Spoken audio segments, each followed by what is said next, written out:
Ayyaanni Iid al-Fixrii bara hijiraa waggaa 1446 akka idil addunyaatti guyyaa kaleessaa yookaan bitootessaa 30 bara 2025 kabajameeti jira.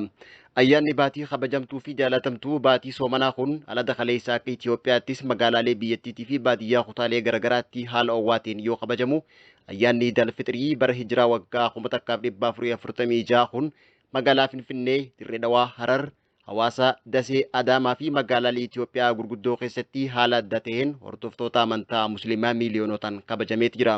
Haaluma kanaan ayyaanni Iid al-Fixrii guyyaa kaleessaa magaalaa Shaggaritti kan kabajame yoo ta'u, kabaja ayyaana kanarratti pirezidaantii mana marii dhimmoota Islaamummaa magaalaa Shaggar Dr. Muhammad Saalii Jamal Musliimoonni Itoophiyaa dhibbantaan 56 Musliima Oromiyaa ta'uu himuudhaan gaafii Musliimoota Itoophiyaa waggaa dheeraaf gaafatamaa bahee jalaa deebifamaa jiraachuu fi Musliimoonni biyya tanaa akka lammii lammaffaatti ilaalamaa turan abbaa biyya tanaa ta'us dubbateet jira. Kana malees ayyaanni Iid al-Fixrii baranaa kun Suudi Arabiyaa Makkaattis baay'ina namoota bara dabree kabajan irratti caalamaa guddaadhaan kan kabajame yoo ta'u, gama biraatiin ammoo biyya Masriitti ayyaanni Iid al-Fixrii akka idil addunyaatti bitootessa 29 qorannoo ji'a irratti taasifameen baatiin shawaalaa mul'achuudhaan ayyaanni Iid al-Fixrii waggaa 1446 bitootessa 30 2025 irratti waliigaluun kabajame